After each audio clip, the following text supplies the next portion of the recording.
అధికారులు అప్రమత్తంగా వ్యవహరిస్తున్నా దొరికితే కఠిన చర్యలు తీసుకుంటున్నా కూడా నకిలీ దందా దడ పుట్టిస్తూనే ఉంది. మొన్నటి నకిలీ ఘటన మరొక ముందే ఇప్పుడు నకిలీ ఎరువుల భాగోతం బట్టబయలైంది. ఆ నకిలీ ఎరువుల తయారీ విధానం అవాక్కయ్యేలా చేస్తోంది.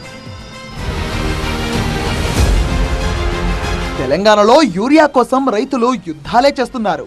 వ్యవసాయ పనులు ప్రారంభం కావడంతో ఎరువుల కోసం దుకాణాలకు PACSలకు క్యూ కడుతున్నారు. అటు యూరియా యాప్ తోనూ ఇబ్బందులు పడుతున్నారు. ఇలా అరిగోస పడుతున్న రైతులను ముంచేందుకు మరో ముఠా తయారైంది.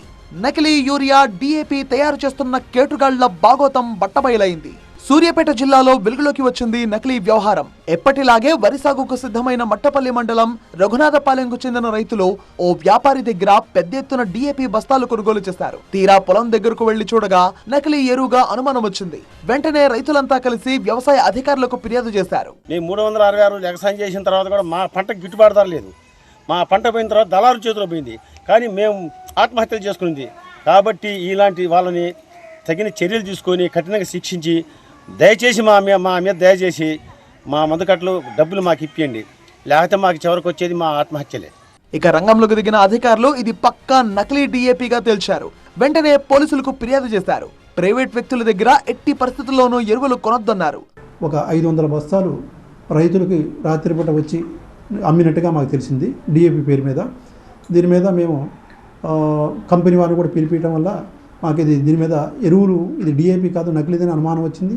అంతేకాకుండా ఇది లైసెన్స్ లేనటువంటి డీలర్లు రాత్రిపూట అమ్మటం జరిగింది. కాబట్టి దీని మీద మేము పోలీస్ వారికి కంప్లైంట్ ఇవ్వడం జరిగింది. ఎవరైనా అనాథరైజ్డ్ పర్సన్స్ వచ్చి లైసెన్స్ లేనటువంటి డీలర్లు వచ్చి మీకు ఎరువులు కానీ పురుగు మందులు కానీ విత్తనాలు కానీ అమ్మ చూపినట్లయితే మీరు కొనకండి. దీంట్లో ఖచ్చితంగా 100% మోసమే ఉంటుంది. దీంట్లో ఏంటంటే మనకు కావాల్సిన పోషకాలు ఆ ఎరువులు లేవు. ఇప్పుడు టెస్టింగ్ పంపిస్తే దాంట్లో తెలిసింది ఏంటంటే దాంట్లో DAPలో ఉండవలసినటువంటి 16% నత్రజని లేదు, DAPలో ఉండవలసినటువంటి 46% భాస్వరము లేదు. నకిలీ ఎరువులు పొలంలో వేయటం వల్ల చెట్లు అనుకున్న దిగుబడి రాదు, పెరుగుదల ఉండదు.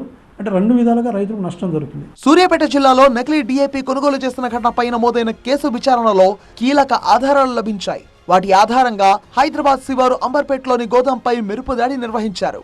తనిఖీల్లో సాల్ట్, గ్రోమోర్, కోరమాండల్, అన్నపూర్ణ లాంటి ప్రముఖ కంపెనీల పేరుతో ఉన్న ఖాళీ సంచుల్లో ఉప్పు, మట్టి తదితర నాసిరకం పదార్థాలను రసాయనాలతో కలిపి DAP తయారు చేస్తున్నట్టు గుర్తించారు. ప్రింటింగ్, స్టిచ్చింగ్ యంత్రాలతో అసలు కంపెనీ ఎరువుల సంచులకు ఏమాత్రం తీసిపోకుండా ప్యాకేజింగ్ చేసి రైతులను మోసగిస్తున్నట్టుగా నిర్ధారించారు.